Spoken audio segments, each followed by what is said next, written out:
That Great Business Show, Ireland's best business podcast.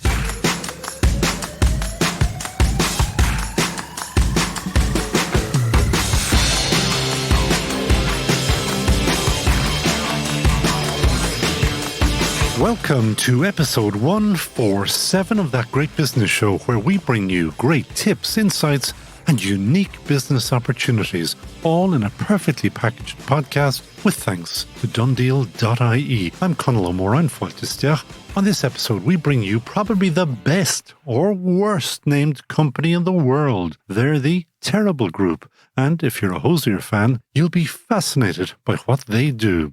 Also, if you're a woman who sees herself in the seat, stay listening, because we'll explain how to achieve that. All our tips and insights are brought to you thanks to Dundeal Motors, the only place to look for your new or previously loved car, van or truck. Dundeal.ie. Dundeal Motors is home to Ireland's largest range of new and premium used cars. That's why you'll find cars from Audi and BMW dealerships on Dundeal. Are you looking for a 7-seater to accommodate your growing family? Maybe you're after a luxury saloon to make a statement. We have the car for you. You'll also find Ireland's largest range of electric cars to help you make the switch. Visit Dundeal.ie today to start the search for your next car. De facto shaving oil, the world's best shaving oil. Made in Mayo, sold worldwide. All That Great Business Show advertisers are Team GBS approved. Back them. If you want to know how the worldwide concert business is run, it's worth checking out episode 69 of That Great Business Show, when we talked to Pat Egan, the original Irish rock promoter. He went into fascinating detail about how one giant company has taken over the global gig business, forcing the likes of Pat almost out of business. However, a big problem for emerging artists not big enough to play big gigs is how to make money. They record their music to gain recognition, but getting paid for it is nigh on impossible. One small but important source of revenue is merchandise, or merch as they call it in the business. That's like the likes of hoodies or t-shirts, etc. Now, I came across Terrible, that's their name, via Parcel Planet that we had on the podcast before. The London-based Terrible is co-founded by Tersha, Willis, Ed Hayes and Jack McGruer, and it's a platform for selling merch to fans. Tersha and Ed have flown in just now to tell us all about their wonderful and wonderfully named business, and we might even, along the way, mention a funding round. Tersha, Ed, welcome to That Great Business Show. Thanks for having us. Yeah, we're happy to be here. You're the only people who've ever named their business Terrible. I don't know that we are, actually. We've just recently gone through our trademark applications, our global trademark applications, and we've had a few. There's a few others. So we're not the only ones. It's a tight run race. Businesses, they aspire to excellence. Why would you call it Terrible? It's kind of, we had a fashion brand before this, Jack and I. That's kind of how we got into this. He signed to a major label. We started making his merchandise for that band that he signed to. And our fashion brand was originally called Terrible Movement. So this evolved from that. But generally, we were playing with the words mostly because everyone else in those product categories was making really poor products. They were terrible. So we set the bar low. Ironically, we make really incredible, high quality products. We're actually known for it. So. And I did mention t-shirts and hoodies and all, but in fact, you do so much more, because they're not the really interesting things. What is interesting and what sells? I'll start, but you can probably finish this one, Ed. Okay. So we've made some of the figurines. Someone's had like figures in their music video that we've brought to life in like 3D ones, the little bobbleheads. So kind of like the Hawaiian girls that dance. We've had that, but with the character from the video. We have recently made Shy Girl's Coochie, which is a plush toy. Shy Girl has a character called Coochie in one of her music videos, which is her Coochie. And we've made the plush toy version of that. We also do a lot of stickers, air fresheners, done a lot of we've done fully... People buy air fresheners. You'd be surprised. Yeah. I would be very surprised. Because I went through it in great detail, one of your clients is it a band or a person called Jockstrap? What do you make for Jockstrap? We make giant stickers for Jockstrap and t-shirts. So Jockstrap nothing too on the nose. I was going to say later on I'll explain that maybe there are other opportunities. Well, we have made underwear. We made some Y fronts for Marika Hackman to match one of her record covers that said "Attention Whore." on the front of them, like around the band. And those were fully bespoke. They were made to be like a knockoff Calvin Klein's. So those were really exciting as well. If we can say that on the podcast. Now, we are a business show. So where is the money? Where do you make your money? Well, I mean, we're a wholesale business on one side. So obviously, we design, source and sell products. On the other side, we also help artists take payments anywhere in the world, whether that's online or in the US, the EU, or the UK, where we're established in all those areas.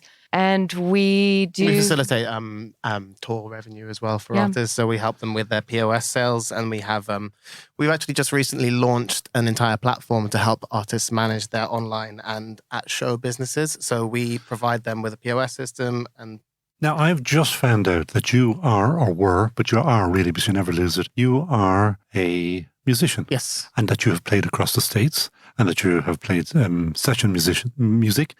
So you know what you're talking about in terms of music. Where are the pressure points? Where are the pinch points? What do you solve? What problems are you solving there? For bands, it's always about merchandise. And sad thing is, You say it's always, but it wasn't. It kind of, I suppose, when records actually counted something, when physical music sold, maybe not. But now, it's massively about merchandise for bands. It's the last real revenue stream that they have going for them. And it's something that, as a musician, I wish I'd taken a lot more seriously when I was younger, because we probably would have, done a lot better for ourselves. But a small band, do they sell much merchandise? It They put depends. teeth back in again. It depends on the band. It depends. Yeah, well, it depends on the band. I think if they take it seriously from the get-go and they really try to grow their merchandise business, then they have a real shot of turning it into a real revenue stream for them. But what does that mean, to take it seriously? What do you have to do? What do you have to find? What do you sell? What's the margin? Where's that business? all these questions you're asking, that is basically what we're helping artists do. We're helping them set up their first product business. So we're helping them make the investment and make it profitable. We've got the portal that we've built, that Ed built, that we launched. It actually helps them understand their business. So they understand about taxes, they understand about fees, they understand about credit card fees, they understand about venue fees that they have to pay out everywhere. They understand what a product costs and what it needs to sell at to be profitable. And so we're almost teaching them how to run their business by working with us. And a small band or medium-sized band, what do they have to sell at, and how much do they sell just to make a living? It depends on how much touring they're doing, I suppose. The live. But you do more than just for touring bands, because you also of course. have, because again, I've read your website, you handle all of it now. Yeah, we handle all the e-commerce. So how much do they have to sell? Depends how many people are in the band. But look, you need to grow your business to the point where you can live off it. I think every entrepreneur has the same thing, and artists need to behave like entrepreneurs from the very get-go. Like, we're all hungry for a long time. Some of us are still hungry now. Sometimes we're just hungry for a few months. So you really do have to grow your business and scale it as you scale. And the only way to do that is actually to pay attention to it from the very start. So what little lessons do you tell these guys? Most of them are dreaming that they're going to be massive, that they're going to play Glastonbury, whatever, that the money is just going to fall out of the trees, etc. Now, there are the exceptions. We all know, famously, the Rolling Stones and others mind the pennies. But normally when you're starting out, you're 20-something, it's rock and roll, baby. And that's where the losses are made. This is kind of what I mean by taking it seriously from the get-go, because the tendency is to just slip into, wow, I'm having the best time of my life, nothing matters, I'm going to be massive. Yeah, absolutely. I mean, now. That's true. Yeah. Well, one big loss maker for a lot of bands, I think, is that they go in really hard and high volume before they've actually engendered a financial relationship with their fans. So they'll buy so much stock for their first ever merch drop, and they'll spend thousands of pounds on it, or more money than they should do, at least. And then they're just stuck with all of this. That. But you handle all that. We advise people to buy less stock from us, which is kind of unusual. Yeah, we have an amazing projections tool. The company is called Terrible, and don't buy from us. Yeah. It works, surprisingly. The elusive, like the cool kids at school. There is a book, What They Don't Teach at Harvard. I think there's going to be a revised edition which will include your company. I hope so. We should be so lucky.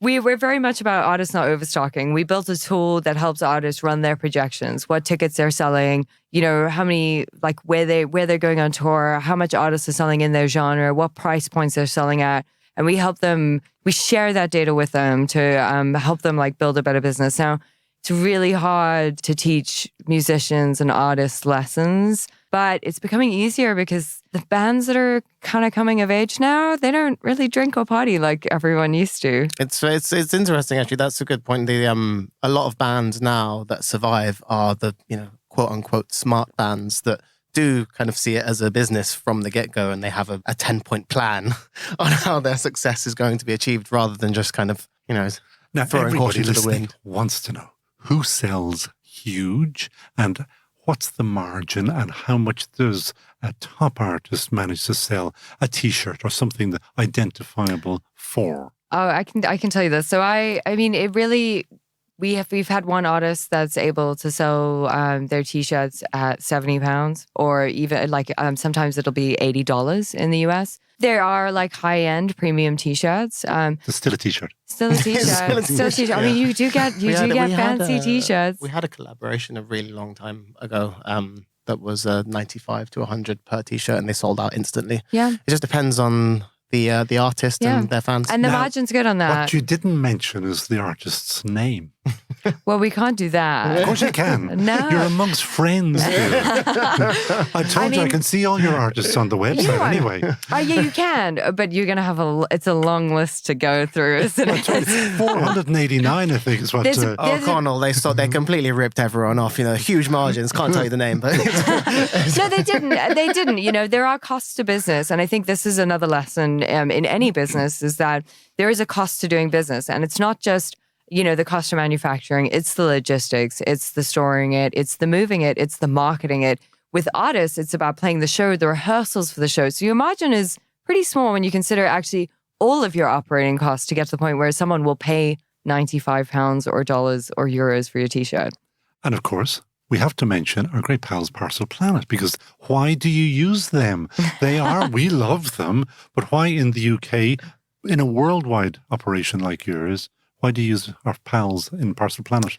Well, we used them for Dublin first. So we have an Irish company here, and they spoke the same language as us, I think. They understood our mission. They were excited by what we were doing. Incredibly friendly, smiling faces as well. We love partners who are excited by and get your mission and your purpose, I think, are really important to work with. And they did that in Dublin when they said they opened their UK warehouse. And we had the service after the service and kind of partnership, and there is a partnership that we received from them in Dublin. It seemed like a no-brainer to move everything else to them. We run really, and Ed can speak to this a bit better than I can, although I'm on the ground when it all happens. When we run like chart campaigns, so we're going for like a #1 record, of which we've had a few here in Ireland, some artists we've delivered a few here. Sorry, you run campaigns for them to get them into the #1 slot. But you're selling T-shirts. No, we're selling T-shirts and records. But I'll let Ed talk about it because he knows exactly how to do that, and he knows all the OCC rules inside out, which is kind of fascinating. Necessarily need to list the legal texts on this podcast. I mean, I know it's a business show and everything, but I'm not sure it would make for great listening. We have another one. We have a legal podcast. That great legal show. The fifth court. We actually do have, and it is a wild success. It is 3 behind Joe Rogan. So okay, there you go. Maybe we'll be back for that one. I'll book in another flight. But come back to me. Everybody's saying, what? They promote records. Back in the day, way before, there used to be the record promoters who used to go from store to store and they'd buy 10, 12, 15 copies of records, trying to get them up into the charts. So now we have fans. What we do is motivate fans to buy it from the online store. And we have Parcel Planet works with a partner to fulfill it. So Parcel Planet, we have a certain number of days. So you have week 1, and that's your most important week to sell as many records as you can to get into the charts. So. And by selling now, I would have thought a download. So Parcel Planet is hardly sending you a QR code or something. No, they're sending physical records. Vinyl counts more than a digital download or a stream. So, but if a fan buying a vinyl allows artists to compete with people like Taylor Swift or Justin Bieber, because vinyl's worth more than the streams are. Yeah. Okay. I'm learning. Keep going. It's a strange landscape now. It's a strange business, but you're making money. Now, you have, because you've mentioned it, an Irish unit. Why? It's our gateway to Europe. No. I'm trying to actually find out what artists do you have in Ireland? Oh, yeah. Oh, my God. Okay, CMAT, Ireland's greatest pop star. If you haven't heard her, you have to hear her. she's probably one of both of our favorites. Absolutely love seeing that. The Murder Capital's another band that we work with out here. Okay. And For Those I Love, if you haven't heard his record, it's actually really beautiful and devastating. You should listen to that.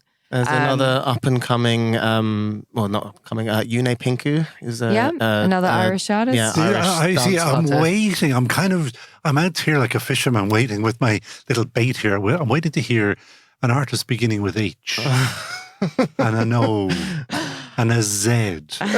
Does this mean anything to you? An H, an O, and a Z, and an I, and an E, and an R. I don't think that's... I don't we think don't look after them. Yeah. Do you not? We do not. Are they Irish? For a second. I'm surprised that we don't look after them. We're about to get Ireland's kicked off this premier podcast really merchandise company. Yeah. There's an awkward silence. I don't know who's having whom on here. Yes, We Tersha? don't work with Hosier. I don't think. But if Hosier is listening, we would love to work with Hosier. No, we don't. But we actually, there's a bunch of really amazing Irish artists that we don't work with. And mostly it's not called U something, U2, 3. those guys could really use some help with their merch, I'll be honest. U2 is really underselling that merch game. Go on, tell me, give your honest opinions. What could they do? I mean, they could make products that are relevant to their audience now, and their fans aren't young anymore. They're they've got children, they've got families. They should be making homeware, but like really beautiful objects. I always feel like it's a waste when people are still making like 60-year-old men wear band T-shirts. Do you know what I mean? I do. Socks as well. We could knit some really good socks. We had the Irish Sock Society on last week, and they are worth listening to. And they are selling vast amounts of socks. And their thing is... So could you too be selling socks? Okay. Need medical socks. What do you call those things? The ones what we should have been wearing on the plane, basically. Yeah.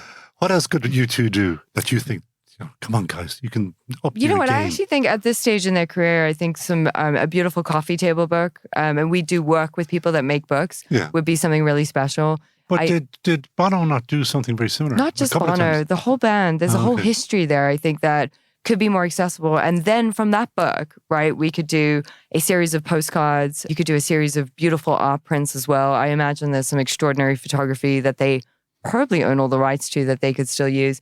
And then I think, there's a whole mug set in there as well. There's a kind of a big overarching point here, which is that you kind of want to make merchandise that is appropriate for your fans. It's a very, very important thing to be aware of. It's that you might not be a T-shirt band. You might be a mug band. You might be a doormat band. You might be a, is it all rock? Is it all young? Is it all, or have you ever done an orchestra or we haven't done an orchestra, but not everyone's young either. I mean, we've worked with people like Sparks.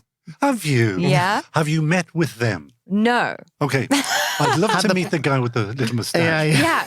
Look, we all would. But no, they took their merchandise very seriously. So we made silk scarves for them. Things that really suited their identity. We made berets, like wool berets with their logo knitted in as well, embroidered in actually. They were really, really high end. They were proper wool berets, nothing but the best for them. Where are you sourcing all of this? I mean, do you go to China or where? Various different places, depending on the budget and also the artist's specific sustainability ideals and needs. I don't necessarily have a problem with working with Chinese manufacturers. I actually believe supporting economies is a good thing. I don't think anyone should be boycotting anyone. I think that does a lot of damage. That's a different...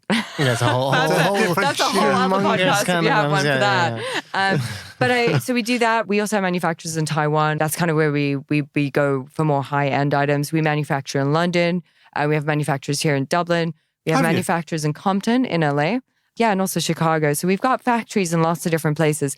We knit all our socks and our scarves, which are all bespoke knitted in places like Portugal and Turkey. So we have an entire supply chain set up with hundreds of vetted suppliers that deliver high quality, pay living wages, and that they're trusted and reliable and deliver great products. How long have you been both at this? Tersha a lot longer than I. Yeah, so Jack and I had our fashion brand, and that's when we started manufacturing. And it was a sustainable streetwear brand. We sold into places like Urban Outfitters. So That started about 13 years ago, although he will tell you always that it feels like much longer. Feels like just yesterday to me. I've been having fun since then. And then Ed joined us in the pandemic, actually, to help set up our entire online business. So Jack and I have been at a long time. I was terrible adjacent for many years, but never quite in the firing line until the pandemic hit. And how big is the company now? There's 20 of us, I think. Are there really? Yeah, there are. And growing. That's actually one of the biggest challenges as a business is the people, managing and growing and learning to become, well, actually not learning to be a leader, but learning to be a manager. That is the hard one, right? I can lead all day long, but managing. Now you have raised funds, but it's still up on your website that you are funding. So you are open to funding with what to do or to do with what? What do you want the money for? Oh, we want to scale it to a global business. So the thing that's most valuable in that like our competitors really fall down in is that the internal processes of running a supply chain are really resource intensive and they're very expensive and they cost a lot of money, which means that even the biggest merchandise companies in the world struggle to make things really profitable. We've had stories about artists going on the road selling $110 million worth of merch and the merchandise company at the end, after all their expenses and costs, is walking away with $700,000, which is not, the juice is not worth the squeeze at that point on those margins. I love that phrase. I've heard it and I love it. And it is true. We say it at least once a day. Yeah, there's 30 people in every region that are involved in that 110 million. And they're only getting that from it. I doubt they've even factored in like the operational costs to get that off the ground. It really is, they'd be lucky to be really breaking even, So the tools we've built that we run our business with, that Ed's built, that Ed's helped us build and bring to life, actually make us really efficient and really scalable. So we are really the first scalable merchandise company that will ever exist. A couple of last questions. How big do you want to grow? We want to be huge. We want to be number one in the market. Sky's the limit. Yeah. Okay, good. Okay. And how can, we'll call our listeners Team GBS, how can they help you? Who do you want? What do you want from our listeners? Who might be, they might be bands. The listeners can help by... That lad that you don't work for, Jose. I bet he's listening. If he isn't, he will be. Yeah, he will be now because the SEO will bring him here. I think if everybody could just, when you really like a band, when you love a band, when you love an act or an artist, buy their merchandise. It's the one... But you want them to buy terrible merchandise. Specifically ours, but it's about the wider mission. And it really is about that. The more people do support the actual purchase of those products, the more successful we are, and the more successful artists are, and a world without music is one no one wants to live in. So it's actually an important mission that we should all be on. But if you are an investor, or if you are someone that has worked in music, that has something to, or does work in music, or has done something, really interesting in music, we always want to meet people that have done it before us, and we always want to speak to them. And we always want to meet investors who actually care about what we're doing. We're a very purpose-driven company, so we need people to invest in us who understand the mission. I think that's really, really important. And people who really want to get behind us and becoming a category-defining company. Okay, final question. Because I hope that you read the email. I did send you a couple of emails. Did you see the part where I said I would be asking you who you would hire in a heartbeat? I saw it. They're nodding.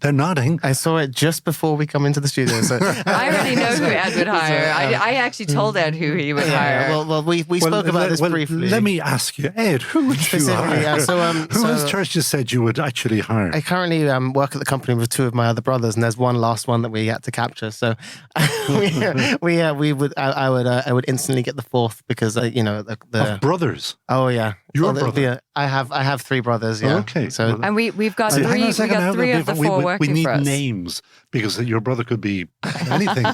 Who is the brother who is errant? Who is my brother Ivan Hayes. Ivan Hayes. The name known throughout the land. Ivan in Japan. Yeah, Ivan Hayes. Yeah. Cool. Now, Tersha, who would you hire in a heartbeat?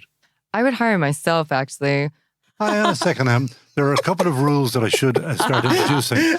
Some people say, I can't really choose between, obviously I love all my children equally and all that kind of stuff. Oh, no, I would hire another one of me. Like, So imagine in a world, it's hard to imagine that there wasn't another one of you. Who would you hire?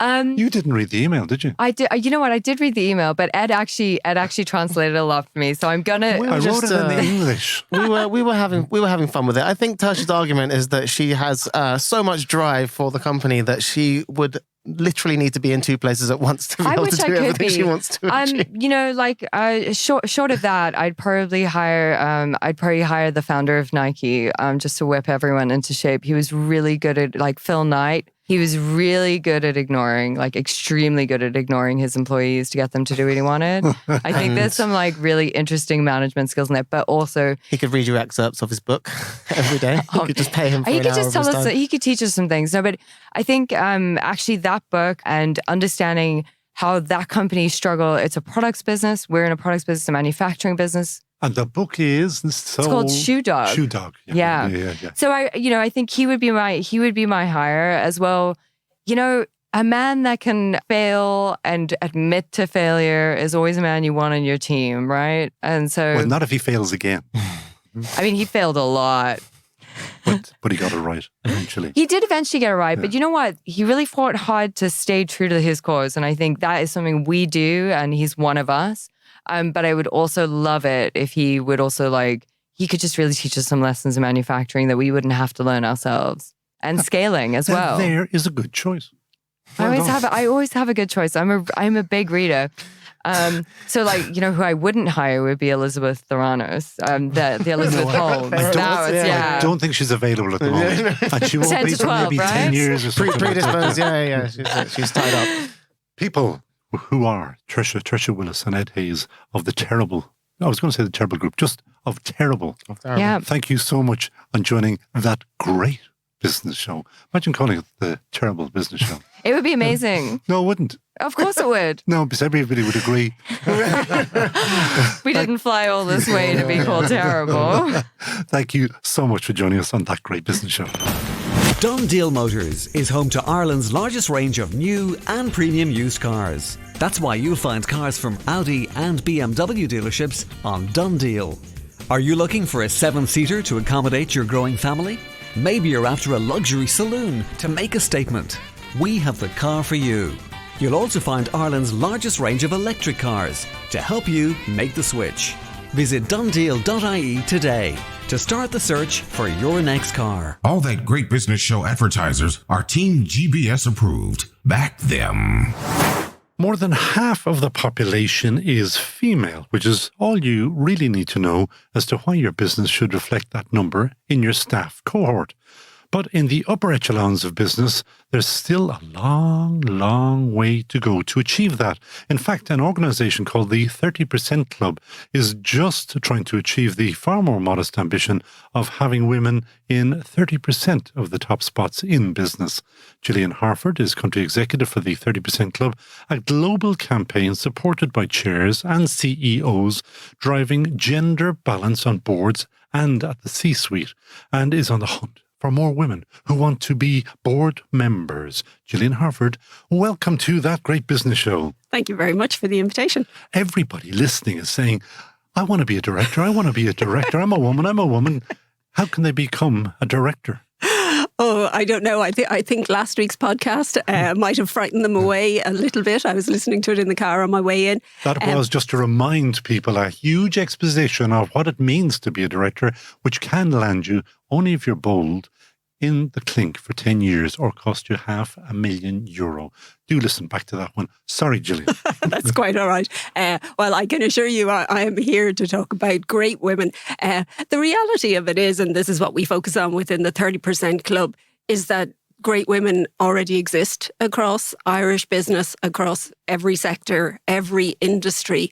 But what we're trying to do is encourage organisations to think about their systems and their processes so that instead of looking for the traditional, stereotypical, historical candidate, they open their thoughts in terms of thinking about diversity across their candidates. And in the majority of cases, diversity starts with, why aren't there more women sitting around the table? They exist. but how do we make sure there's a pathway for them to be there and demonstrate their expertise? And answer your own question. How do you? How do you do all of the above? How do you get more women in? How do you get them in? How do you break the mold? How do you get people to say, let's do it differently? And you also would be able to tell me that there are very, very, very good financial and or economic reasons to have more women on the board. Oh, absolutely. So I'll come back to the second part of the question afterwards. But in terms of the first part, within the 30% Club, we have a very clear strategy. I will say it's all done by volunteers, but that strategy focuses on just three things. How do we engage chairs and CEOs to think about the makeup of their board and their senior team in a different way? Because that's where the change starts, at the very top. How do we influence at a national level so that we as business leaders can have a voice where decisions are being made at government level around the business community? And then thirdly, how can we work with those businesses to help them build their talent pipeline? So, for example, in Ireland, we run a cross-company mentoring program that starts with young women at middle management, encouraging them to think about senior careers. And what do you tell them? We tell them that they don't have to be anything other than themselves to progress. The value they have is that their voices are different and that their voices are unique, and that actually we need to think about changing the system, because so many young women in Ireland work within organisations that were designed by our grandfathers for our fathers. And actually, as business members, we have to think about the workplace in a very different way. Do you get much pushback from, we'll call those grandfatherly types, the alphalas? Is there that kind of attitude really still? I would honestly, and I would tell you otherwise if I came across it, I would genuinely say to you that we don't experience that in Ireland. We're certainly seeing a step change across business. I still do see, I want to do this for my daughters and for my granddaughters now, which is a great place to start.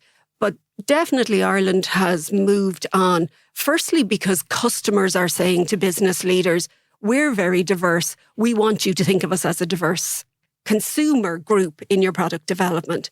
We have investors saying diverse organisations are more sustainable. That's what we're expecting. And we have talent saying, we don't want to work in an old-fashioned, old-style organisation. We want to work in a modern organisation. And that's young men and young women saying that. So if Irish business still has that grandfatherly approach, which luckily it doesn't, they lose out in terms of consumer business, investors and talent. Put numbers on it, please. Have you any stats that show that a properly balanced, gender balanced and any other which way balanced board delivers better value, better outcomes, better profitability? There's lots of data out there, So, for example, research from McKinsey and PwC, they've both looked within this space. They would say organisations with a more diverse senior leadership are 24% more likely to outperform those that don't. They are more likely to grow market share. They are more likely to have success in new markets because they have diverse thinking. But is that because they have diverse thinking, or they have diverse thinking, so therefore they're more agile, they're better at, they're brighter people, obviously? It's the real chicken and egg conversation, yes. Isn't it? If you said to me, argue A or B, I probably could. We have a colleague in the 30% Club in Turkey who always says, you can't necessarily link one with the other, but the reality of it is investors and the market recognise that organisations that are more diverse have longevity in terms of sustainable thinking, sustainable innovation. And that's what we expect from modern organisations. And your organisation is the 30% Club. How close are you to the 30%? Oh, in Ireland, not only are we at the 30%, but we have exceeded it. Have you actually, yeah? We have, because the 30% Club operates in 19 chapters around the world, and it measures progress in terms of listed organisations. So if we look at listed organisations out of Ireland, when we started in 2015, gender balance was just under 13%. This year, the ISAC 20 now has gone over 36%. I'd say now there's fiddling of figures there for one reason, nothing to do with you, is that the ISAC itself is disappearing. So, large companies and all. Yes. But in terms of non-listed companies, the big ones, I was delighted to see, was it one of the big construction companies has just appointed a woman as their new CEO? Was it Colin, or I think it is? Anyway, I was delighted to see that. But there must be a very large number of those unlisted companies that are still have the stale aroma of male from them. Well, I'd have to say the 30% Club in Ireland is a bit different because you're absolutely right. Listed organisations in Ireland is a small population. So we go well beyond that. As of today, we have 306 medium to large organisations behind us. And we have definitely seen progress across all of those. Where we're still seeing slower progress, which is what we want to focus on, is at the C-suite. There's a greater opportunity to improve numbers on your board because potentially you can recruit from many industries and many different areas of expertise. In the C-suite, you tend to be focusing within a smaller pool.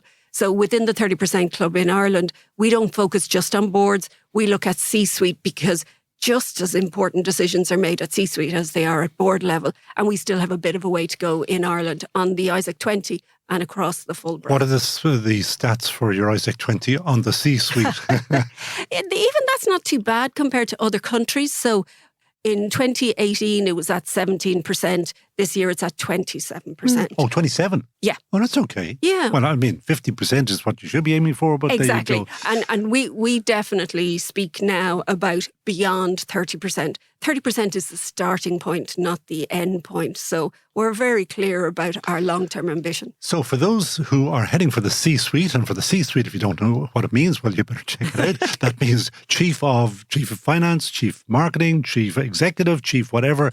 That is what they mean by the C-suite. What are you telling those women how to approach it? And I'll tell you why. Very frequently on the podcast, I suppose I rattle on and others rattle on about LinkedIn, where men who are the most mediocre men who will tell you that they could run nuclear power plants, and women who are more capable in a similar situation, similar industry, similar background and all, say, well, maybe I could. Men say, yes, I will, and I can, and they don't, obviously. So how do you convince women, not necessarily to adopt a male persona, but how to push them to get to say, yes, I'll be a C-suite person? Well, first of all, we never speak to women about changing themselves. We never talk about fixing women. Instead, we talk about changing the system. So we would start with conversations in organisations, because you're absolutely right. You put out a vacancy notice with 10 bullet points. A woman will not apply unless she can tick all 10. A man will go, I can tick 4. They'll take a chance. They'll love me when they see me. So we say to organisations, don't put 10 points down. Describe the kind of person that you're looking for. Do succession planning in a much better way. And then separately, we encourage women to support one another. So at the moment, for example, we're running a fantastic program for senior women in technology. We've brought 30 of them together, not to train them. They're all fabulous executives, but we bring them together to form a network for one another. Because firstly, we want to say to them, please stay in the tech industry. We need more senior women. And secondly, please see yourself as a CEO. So we connect them with CEOs for great conversations. We connect them with one another. We talk about some of the challenges they'll face as leaders, but we never talk about training them or changing them, because we really want them to bring the skills that they have, because that's how we get the benefit. If we're all exactly the same in the boardroom, irrespective of our gender, if all our thinking is the same, you don't get any value out of it. So it's, how do we change recruitment systems? How do we change succession planning?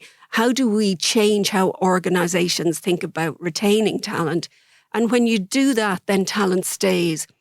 Sometimes we actually, I love your idea about LinkedIn, but sometimes we think about what your internal LinkedIn profile looks like.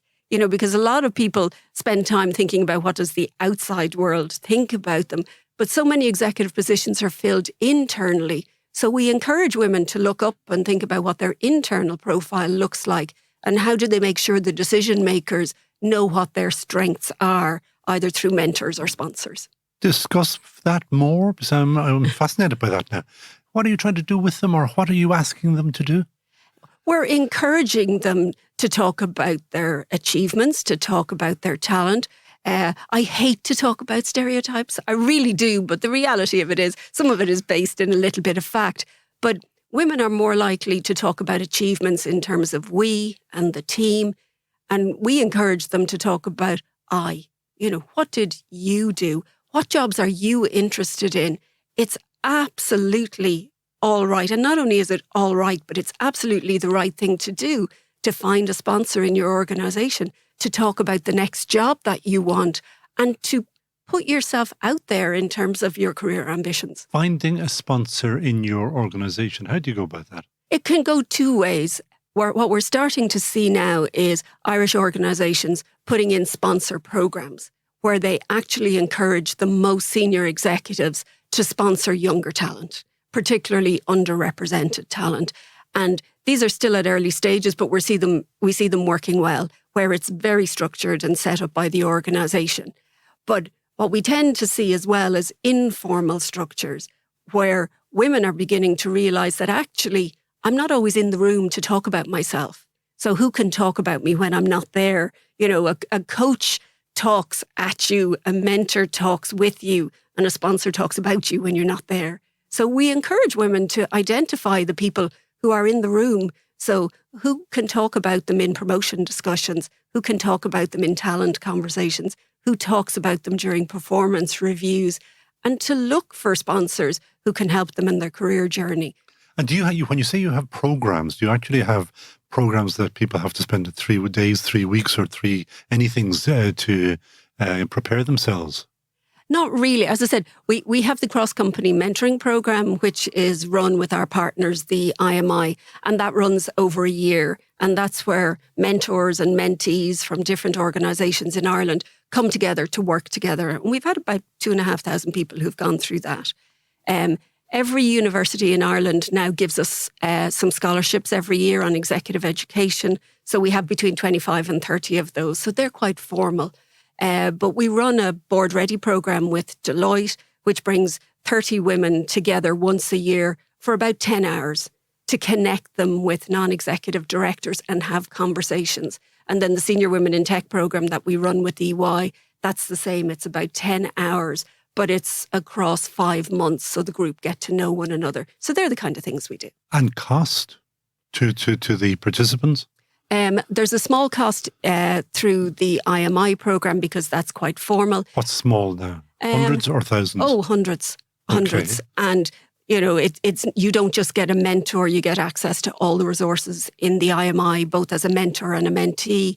The rest of our programmes are free. The 30% Club has no fee. We have 306 organisations that support us, but they support us as volunteers. So everything we get to do, all the fabulous things we get to do, come with great companies like Murray's, who suggested we come along and talk to you today. That'll be Murray Consultants, Nicola Cook. I better give her a shout out, otherwise she'll never talk to me again. Yes, so a perfect example of where a company donates their expertise or their support because they genuinely believe in what we're trying to do. And that we've discussed the C-suite applicants or people who might wish to be in the C-suite. For those people who want to be on boards, I do not know of any senior former businessman who doesn't think that he should be on probably 10, maybe 20 boards as a non-executive director. Many, many women should be applying, but don't seem to push themselves in that direction. What's going on? In some ways, it's still an early phenomenon. So I take myself as the perfect example. I've already done my 40 years of a career, and I'm now doing what I call my encore life. So I'm the beginning of a baby boomer generation of women who worked their way through to executive roles and are now looking for a post, not quite retirement career. So it's still a very new opportunity. So for the first time, there are more women in the market than there might have been previously. But also some of those old systems of connecting individuals with boards are still in place. So they're some of the things that we try to change. So for example, within the 30% Club, we often get asked, could we recommend great women? So we now have a directory. So if I meet a great woman who says, I'm really interested in a board career, I say, fill out this template. I put you in the directory. And if you come to me next week going, I want some great women on my board, I give you access to the directory and you get to see talent you mightn't have seen. And again, for women who want to apply or fill out that template, no cost? No. Well, that's all right, isn't No. it? Yeah. No. I genuinely, we work on a no-cost volunteer model. Board Connections, the directory itself, is very generously supported by Arthur Cox, who have been substantial supporters of the 30% Club since the beginning through Rachael Hussey. But there is no cost at all to the women to go in the directory, and there's no cost to organisations who reach out to me and say, can we have a look at the directory? Anybody who wants to apply should get in contact with you, or how? Or you have a website, obviously. We have a website, so it's the 30% Club. Go to if you do a Google search, the Ireland chapter will come up straight away. We are a club for organisations, so typically our member base is organisations with 200 employees or more, and we welcome companies from every sector. We have state, semi-state, private, listed, multinationals. So we really do represent the full breadth of Ireland Inc. And you know, because I have checked with you, what my final question to you, Gillian Harford, will be. Who would Gillian hire in a heartbeat? There better be women, remember. Well, actually, 85% of our supporters are male because our main supporters are our CEOs. So I already have access probably to the cream of Irish talent. Two struck me. I'm going to cheat and have two. You're allowed to have as many as you want. I'm allowed to have two. The first, I won't give her full name because I don't think she's old enough for me to be comfortable. But I was at an event in Belfast a couple of weeks ago, Women in Business. And there was a young woman there, Farah, doing her A-levels, just about to leave school, who stood in front of an audience and spoke about the female role models in her life and her aspirations for work. I would hire her in a second. I really would. Well, if you pass this on to Farah, ask Farah, does she want to come onto the podcast? Because we also on the podcast want to highlight and champion young women like her. My second is somebody who has actually spoken for the 30% Club. As I said, we have a great following of business leaders, but so I tried to think of somebody totally different. And the person who came to mind was Rachael Blackmore, because she is the perfect example of a woman who is operating in a very different system, is changing the system from the inside out, but still manages to come across as herself and retain her sense of self. Have you made money out of her on our horses, no? I couldn't possibly comment. She's extraordinary. I mean, what a business to excel at anyway. Yeah. But I'll pass on that one. Yeah, but a fantastic role model. If Rachael wants to come in here as well, she's very, very welcome. Gillian Harford. It's Harford. We've discussed the name. Comes from North Dublin or somewhere around there. Gillian Harford, thank you so much for joining us on That Great Business Show. Thank you. Done Deal Motors is home to Ireland's largest range of new and premium used cars. That's why you'll find cars from Audi and BMW dealerships on Done Deal. Are you looking for a 7-seater to accommodate your growing family? Maybe you're after a luxury saloon to make a statement. We have the car for you. You'll also find Ireland's largest range of electric cars to help you make the switch. Visit donedeal.ie today to start the search for your next car. De facto shaving oil, the world's best shaving oil. Made in Mayo, sold worldwide.